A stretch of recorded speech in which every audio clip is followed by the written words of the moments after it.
Welcome to Australian Hiker, your online hiking resource. We're your hosts, Tim and Jill Savage.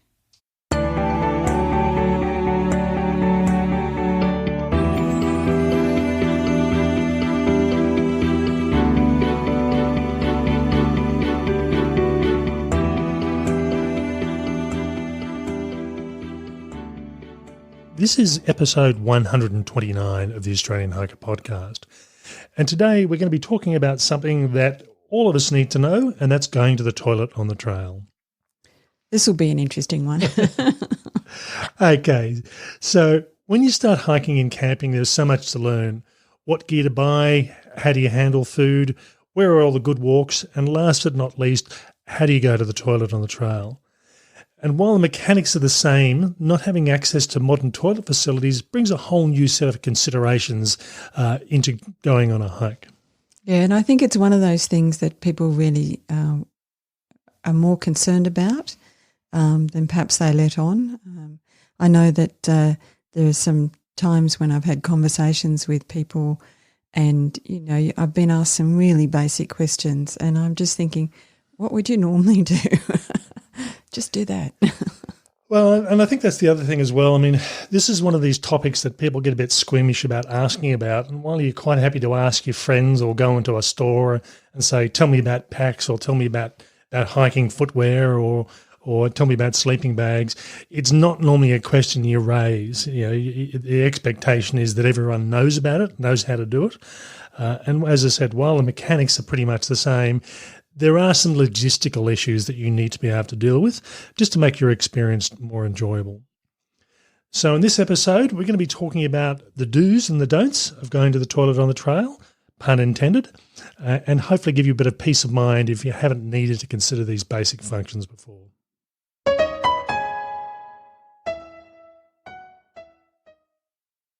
Okay, so let's talk about accessing toilets to start with. And normally with these days, the big national parks, the big nature reserves that are well known for bushwalking, have a lot of visitors, you normally will find you'll have access to toilets quite readily, at least around the visitor information centres or the entry to the parks themselves.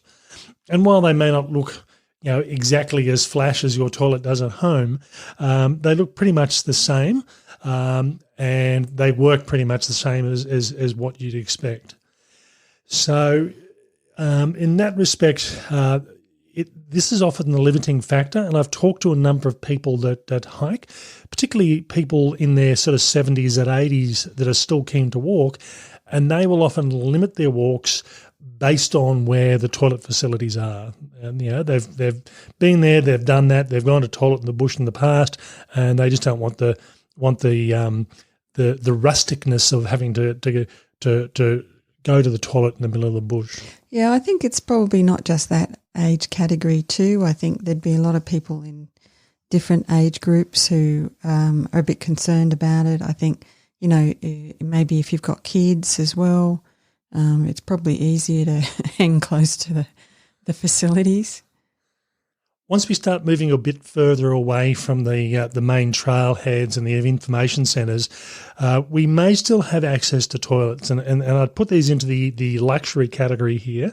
But the toilets tend to change as we get further away. That the plumbing becomes a bit expensive to extend out into the middle of nowhere. So we come across what Australians tend to know as the long drop. And this is just a small shed, for want of a better term, in most cases, that has a toilet throne, toilet base that has a plastic lid and just a large hole underneath. So what you're doing is you're doing your business into a large hole, and this will typically be handled in one of two ways. It'll either be someone will come through and pump that out at some point as it becomes full, or it might be a bit more of an upmarket job and it's a composting toilet. So all the waste facilities in there actually break down. And while it still may need to be pumped out at some point, it doesn't have to be done that often. And the product that comes out of it can be put into a recycled facility, dug into the gardens and rather than just dumped somewhere as purely as waste product. You will find the quality of these tends to vary. And if you have a look at the written version of this podcast, we've got some pictures of different types of levels of toilet facilities. Some of them really just are old tin sheds, and they're very basic inside. Others are quite luxurious, and I've used as an example some of the more modern toilet facilities on the Bibbulmun track that actually are designed to take wheelchairs. And as much as I fully support providing access to all, there's no way knowing that a wheelchair could ever get out that far. It's just physically impossible, but they've been designed for that. Nice wide doors. They've got railings to help you get in and out, to get off a chair, and plenty of space inside to park the chair just beside the toilet. Yeah, I think that's accessibility aside. I think that's also about having a more generic style of toilet that they can use anywhere, and they don't have to option up to be able to accommodate. So for me, it just sort of makes sense to use the one type, and if it just happens to be one, and presumably, that's the type it'd be using at trailheads and those sorts of places too, where it's a bit more accessible. Now, these toilets will tend to vary. Some of them are very weatherproof, some of them not. And I've been in some of these that, you've had screaming winds and driving rain, and there's normally gaps on the top where the roof meets the top of the walls.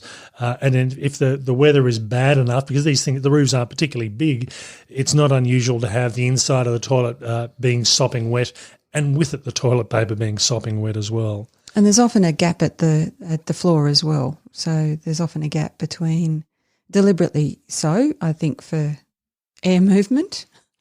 But yeah, so these types of toilets work well. They're very common.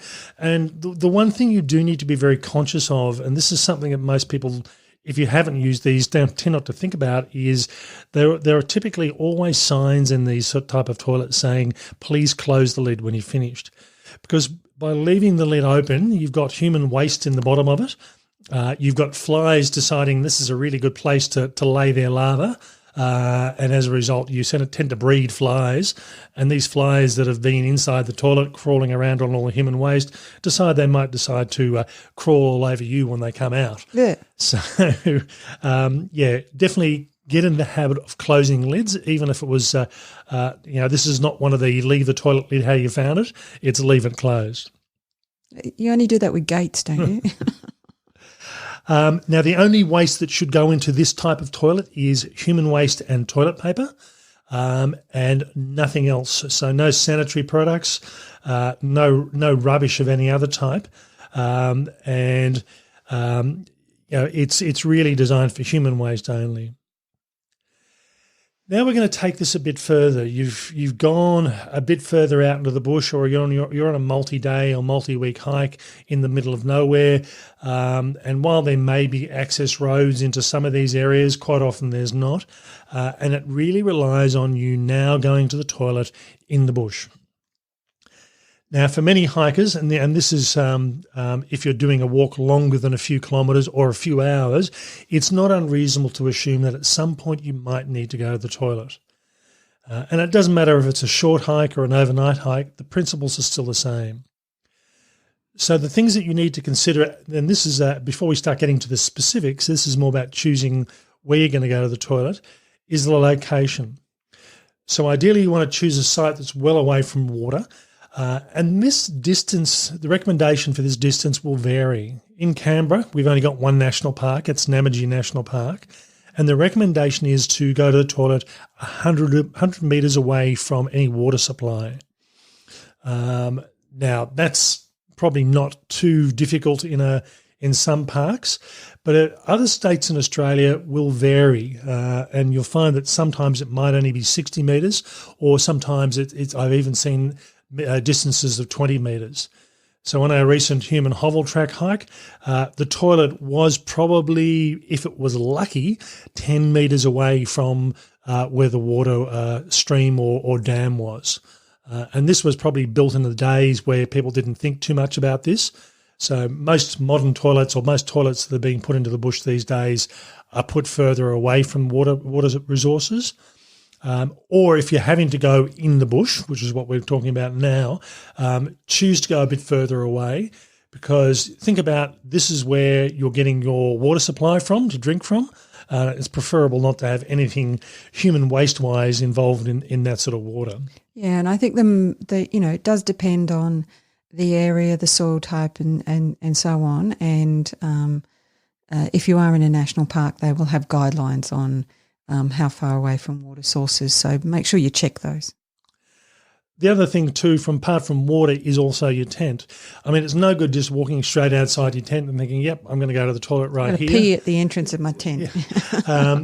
This is one of these sort of things where there not usually are odours associated with it, and as a result, you want to walk a distance away from your tent, particularly if you're camping as a group and you've got other tents next to you. Move off into the bush, so you're not going to impact on anyone else's enjoyment of the hike. The other thing we talk about on this podcast is about going to the toilet on the trail. We don't literally want to see that. I have, where people have gone to the toilet on the trail and not covered it up. Admittedly, that was overseas, but normally you people are walking past all day on a hiking track. You want to be far enough away that it's not going to impact on them. You also want to be far enough away that you've got a bit of privacy. Having said that, though, most Australians would have heard of a thing called Murphy's Law, which basically states that anything that can go wrong will. And this also applies to going to the toilet when you're out hiking. You may not have seen anybody for 3 days, almost guaranteed if you decide, look, I'm going to go to the toilet just on the side of the trail and not bother getting a bit of privacy, somebody will walk past. It almost is without fail. So if you're ever lost, just go to the toilet on the trail and someone will come. Someone will find you. Someone will find you. I'm not sure that works that way, but it's a good theory. Now, the other thing is if you're hiking with others, typically if you've got a fully loaded backpack that might be 10, 15, 20 kilos in weight, the last thing you want to do is go to the toilet, particularly if you're having to squat with a fully loaded backpack. So drop your backpack on the edge of the trail. And that means that if you're walking as a group but not necessarily together, somebody comes up and sees your pack sitting on the side of the trail. They know that you've gone off into the bush to go to the toilet, and they're not thinking, "Where is this person?" They're behind me or they're in front of me, and all of a sudden, if they're thinking the person's in front of them, they're trying to catch up, and all of a sudden you've taken your pack into the bush. They haven't seen you, and all of a sudden you're behind them. That can create a bit of confusion. So leave the pack on the edge of the trail. Now getting into the specifics, peeing on the trail. And again, this is something we tend not to think about. We know how to do it. But if you've never had to pee out bush, there are a few considerations that you don't tend to have to think about in normal day-to-day life. If peeing standing up, pee downwind, otherwise you will get wet. And this is something that most males learn pretty quickly. You don't pee into the wind. But if you're a female using a female urinary device, which allows you to stand up and pee, I've talked to a number of females that said, "Yep, first time we used it, we didn't think about the wind direction and ended up peeing all over themselves when the wind blew everything back on them again." Yeah. Never pee on or near an electric fence. It sounds funny. I have seen this group of guys, not hiking admittedly, a group of guys that have been out drinking heavily for the night, decided to pee up against the fence, and it was on, and it was an electric fence that had low wires, and it was quite funny because they all started peeing at about the same time, and they all turned sideways at the same time and peed on the person next to them. So that's funny as long as it wasn't you. That's right. If squatting to pee, look at where you're about to squat. Now, you want to avoid peeing on some poor animal that just happens to be hiding in the undergrowth.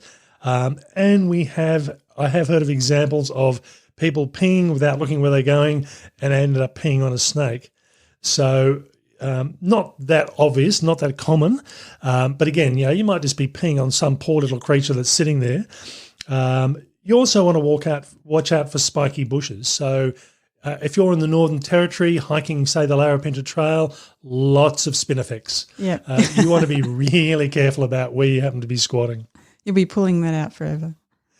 The other thing to consider as well is peeing on flat ground or pee slightly downhill. I'd suggest slightly downhill, and yeah, you do need to make sure that the pee, if you're squatting, is running away from you and not going to pull around your boots. So there are devices, as we talked about, the Shiwi as being one, so a female urinary device which allows women to stand up and pee, and means you don't have to take all your clothes off to go to the toilet.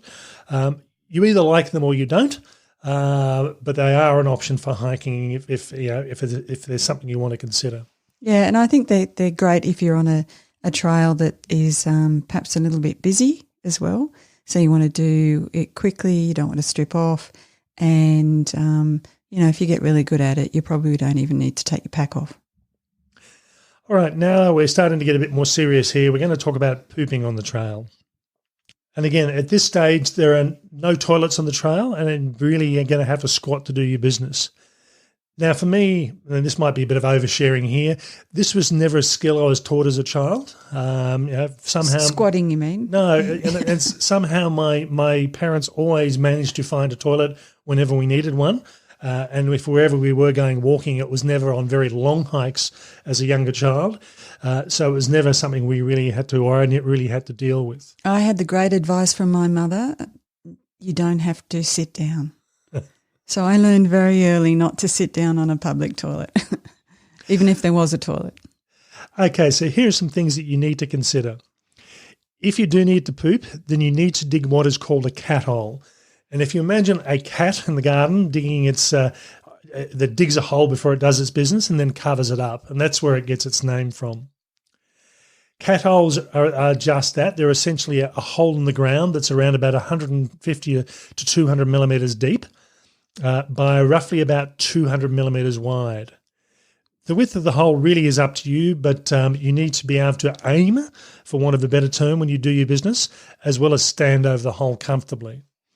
Jill and I, when we're going hiking as a couple, we actually go through, and as part of setting up camp at the end of the day, one person will be setting up the tent, the other person will be digging the cat hole. And as a couple, we tend to share the hole, but that means we tend to dig a much larger hole that will cover us or allow us to use it and just add a bit of soil each time we've been. At the start of the day before we break camp the next morning, we'll fill it in properly. And if there's any sticks or rocks around, we put it in on top. You don't want to make it so invisible that the next person comes along and think, oh, that looks like a bit of soft soil and I'll dig there. And that's something that can happen, particularly on very popular campsites. Dig your hole well in advance of needing it. And again, we refer back to the Larapinta Trail here.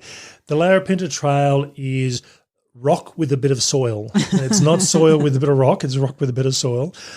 So it was not unusual to take around about 20 minutes to dig a cat hole. And if you happen to be in a hurry and thinking, oh, I need to dig a hole and I need to go to the toilet urgently, it's not a good feeling to have to rationalize those two thought processes. So it's better off to dig early before you need it.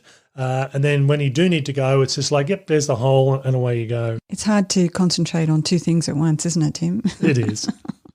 Carefully place the soil in the pile just off to the edge and away from where you stand. So don't have it right on the edge and be standing on it, compacting it. So we tend to push the soil away probably around about 10 inches or probably around about 250 millimetres on a nice, neat pile. And then we backfill as we need to as we're using the hole itself. Ensure that your hands are clean before you go to the toilet, because when you think about it, hygiene does tend to be a real issue on the trail. You're walking through the bush, you're putting your hands down on rocks and trees. You're not necessarily washing your hands with soap and water. It's something you typically don't always have access to, particularly in the very dry, deserty sort of environments. So before you handle your private parts, go through and clean your hands first, make sure they're clean. because, as I said, well, hygiene issues can be an issue if you're not keeping yourself clean. Yeah. Well, one of the things we didn't say was that in terms of the digging the hole and making the pile of soil to backfill into the hole, is that the implement that you use, your cat hole digger, is just for soil. Let me just kind of emphasise that. It's not for anything else. So don't be freaked out when you see one of these, trowels hanging off the back of someone's pack. The only thing it's touched is soil. That's definitely a good point there. Okay, so do your business. So you need to squat over the hole in a stable position. And as I said, this was something that I had to rationalise and work out how to do. And I just don't have a lot of flexibility in my legs, so or anywhere else, or anywhere else for that matter. So yeah, it's a skill you need to learn, and I would strongly suggest you practice this before you go on a multi-week hike. See all of those squats that you do at the gym. There's actually a use for this, isn't there? There is. All right, so do your business. Clean yourself properly, but remember there isn't a never-ending supply of toilet paper unless you're only on a short hike. And we'll talk about toilet paper in a moment.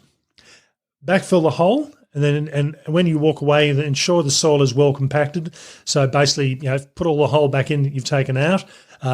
Tamp it down with your foot, make sure it's nice and compacted. Put some sticks over the top or some small rocks. But the rocks are really there just to mark that there's something underneath, not to hide the toilet waste. And then clean your hands thoroughly. Now, I mentioned, as I said before, the Larapinta Trail, and we had a couple of sites, one which we walked past because of the condition, and the other one which we went through and stayed at. And the soil was really rock hard. It took me a long time to dig a hole. But there are all these little piles of used toilet paper with rocks on top of them. Not something you want to see. As a result, there were a lot of flies in this area, and really, given the heat on the day and the conditions and the length of time we'd been walking, we really had no other option but to stay there, but wasn't our best choice or our preferred choice. Yeah, and sadly that was one of the spots that the rangers kept saying, this is a great spot to camp at. And when we got there, it was just so disappointing because of the human impact. Now, we talked about a toilet kit or the implements that we need to use. At the very least, you need a trowel of some sort, and they often sell them as cat hole trowels. You need toilet paper, and you need hand sanitizer or of some type, and there's a couple of options there. So going through and getting trowels, you will find some very, very lightweight trowels on the market, some lightweight titanium or aluminium trowels that weigh almost nothing, which is really wonderful when you've got nice, soft, pliable soil. When you've got rock-hard soil, they dig into your hand quite severely. They bend quite easily, and they're not really practical. The trowel we use is actually made of Lexan, which is an old type of plastic, which is not so common these days, but still being used for trowels. Does a really good job. Normally they'll have measuring marks on them, so you know how deep you have to go. And in most cases, the blade of the trowel is the depth you want. For us, we just go through and hang it off the back of the pack. And as Jill said, it only touches soil, so it's not touching human waste. But pick a trowel that's comfortable for use, comfortable in your hand. And again, think about digging in difficult, hard soil more than anything else. Toilet paper. Now, everybody's different in how they use toilet paper, how much you're going to use on a daily basis. We're not going to get into folding and scrunching, are we? No. It's the sort of thing you need to work out how much toilet paper you do need to carry. For me, it's 9 sheets per day. And this is something I've worked out over a number of years.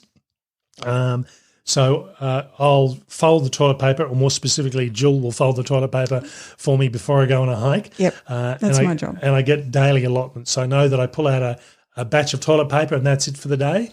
Sometimes I might use more, sometimes I might use less, but it averages out pretty well. So I usually measure out 10 sheets because it folds better that way. And the last thing is hand sanitizer. Now, the hand sanitizer, typically you're using looking at the alcohol-based sanitizer. You can also use wet wipes, but that just means you're creating a bit more rubbish with the sachets at the end. But in light of not having readily available supplies of soap and water to wash your hands, you don't want to not wash your hands and clean your hands. And the other thing as well, you might be beside a stream and think, yep, look, I'm going to wash my hands after I've been to the toilet. But think about the next person that comes along and collects some water to drink out of that. If it's a huge, big flowing river, not so much of an issue. If it's a small stream or a pond or a small creek, they're likely to end up picking up bugs or germs out of that. Which is one of the reasons I always tend to filter my water anyway. Yeah, but it might be an issue if you've got some deadly bug on your hands and, doesn't matter how big the water source is. And it's definitely an issue if lots of people are doing that. As far as your toilet kit's concerned, for me, the toilet paper goes into a relatively small Ziploc bag. The hand sanitizer, which is only about a 30 ml size, which tends to be the average, goes in there as well. And that's easy to get to. So I know that it sits in the same spot in my pack. Every time I go on a hike, I know where it is. So if for whatever reason, I need to go to the toilet in a hurry, I know where to find it.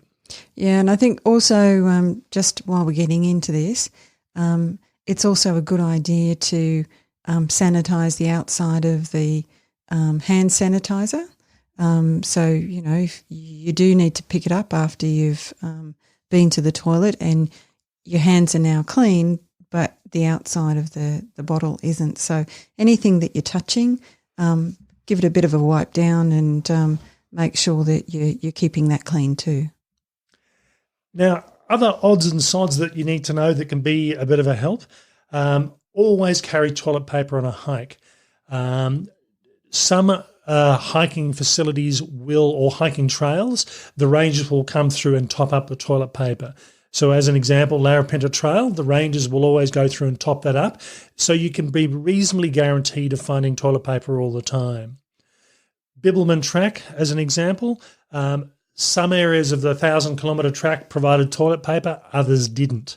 So I did take toilet paper. I used the stuff that was there when I was available, but there were a lot of toilets. While the facilities were there was no paper.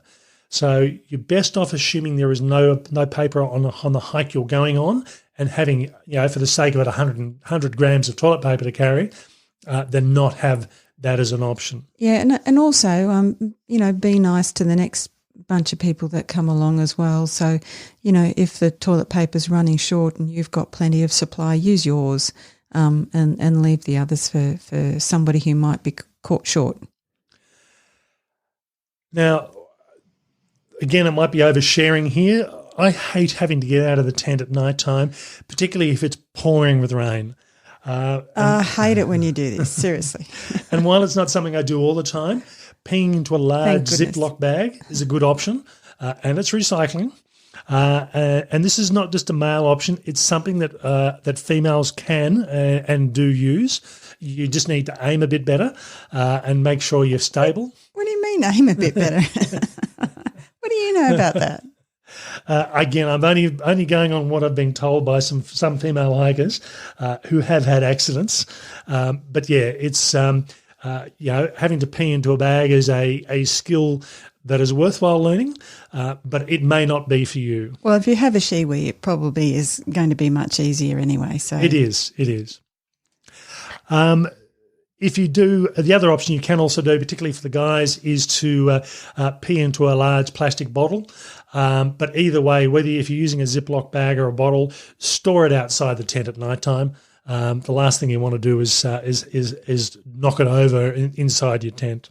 I remember years ago I got to go to the top of a crane, and the crane driver was up there. It was a pretty big crane. It took us a bit of time to climb up, and anyway, he had this bottle, and somebody asked him why he had the apple juice outside of his cabin.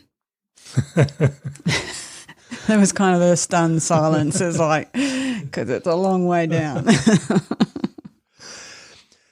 Now, the other thing, again, it's not so much a common thing here in Australia, but I do know some of our listeners do use this method, is what's called a pee rag. And rather than using toilet paper to clean up after you've been to the toilet, they'll use something like a Chucks just to wipe themselves down, and they'll hang this on the outside of their pack to dry out. And if that's what you're doing, you do need to make sure you rinse it and dry it out on a fairly regular basis to keep it clean and as hygienic as possible. But it does mean that you don't have to go through and bury toilet waste, because as soon as you start using toilet paper, it requires you to dig a hole. Now, one other comment I would make, and again, this is based on something a friend told me that she had experience with. She'd gone out to a hike in a fairly remote area. She'd just gone and had a pee just in the on the grassy area, well away from the tent. Turned around and walked away to go back to the tent, and the kangaroos come over and start eating the grass she's just peed on. And apparently animals do like the smell of human urine, the minerals and the salts that are in there. They don't think of it as being something disgusting. They think of it being something that they can eat or drink, and just to actually boost up their minerals. So don't be surprised if you attract kangaroos in some areas because of that. Now, we're going to be talking about hiking in periods, and while this is not necessarily connected to peeing and pooping in the bush, there might be a few things that you want to consider. In general, though, pretty much what you do usually is what you should be doing when you're hiking. So whatever routine you have, there's no reason why you can't stick to that same routine. Things to consider, though: sanitary items, they don't break down readily, so you do need to pack them out when you've used them. So carry them out and dispose of them as you would normally. That includes tampons and sanitary napkins. Just wrap them in a small amount of toilet paper and put them in a resealable bag so that they don't get connected with anything else that you're carrying. Never dispose of used sanitary items in the toilet. That doesn't just relate to toilets you find on the trail. That's a toilet anywhere. And I know that's something that I'm sure lots of local councils are telling females about all the time. For some reason, the message is hard to get through. So definitely don't put anything down the toilet that isn't toilet paper or that you haven't eaten. Now, sometimes when you're reading through hiking guidance, you'll find some guidance about burning used sanitary items on the trail. And there are probably a few things to think about here. One is you may be in an area where you can't light a fire, so you can't burn something. It's a bit awkward to do that if you're hiking with a group. And the other thing is, even if you have burnt the items, there's still refuse that you need to dispose of. So you can't leave it in the fireplace. So you do need to pick it out and carry it out anyway. I don't recommend that you burn your sanitary items when you're hiking. Just wrap them up, put them in a plastic bag and carry them out as you would. That's the best option. Now, one thing you can use, and this is gaining much more interest and support, and I was not surprised, I guess, but curious to find that this had been around since the 1930s and probably well before. But a menstrual cup is something that you might want to consider. And essentially it's a small silicone cup that fits into the vagina and collects the flow. So essentially you don't need to carry sanitary items. It's washable, reusable, and from what I hear, lasts for years. So that's a pretty good environmentally friendly and sustainable option. The main thing is when you're using a menstrual cup is that you'll need to remove the cup before you pee, empty the cup, pee, and then replace the cup. So there's just kind of a little bit of an extra step in there. But even if you're using something like a tampon, that's something that you would have to think about anyway as well.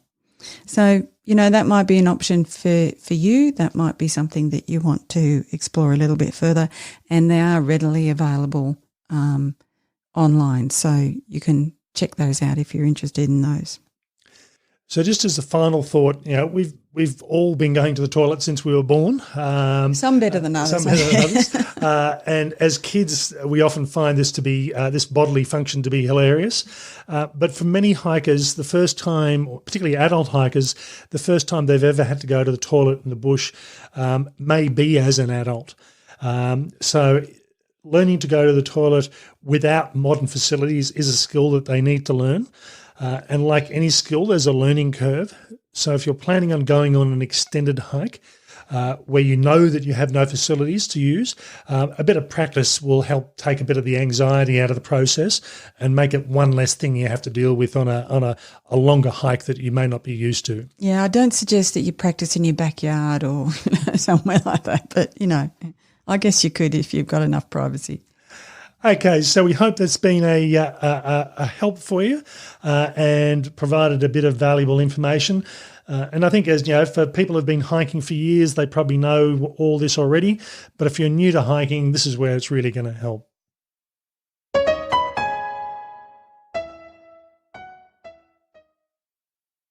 In next week's episode, episode 130, it's that time of the year again, and we're going to be talking about Christmas gifts for hikers. And this is looking at some of the new and fancy gear that's come out over the last 12 months that the hiker in your life, who may happen to be you, is looking at as a Christmas present. So look forward to that in the coming week. The other thing to let you know is November is our 3rd birthday month. Woohoo! And as usual, we'll be running a series of competitions and offering a series of discounts for people who are looking at purchasing gear. To get access to those, you'll need to be a newsletter subscriber, which you can do so by going to our website, www.australianhiker.com.au, or going onto our Facebook page and signing up to receive our newsletter that way. So good opportunity to win some free kit, and there are some good stuff we have lined up with some of the suppliers and affiliates we work with. So look forward to that. That's all for me. Bye for now. And bye from me.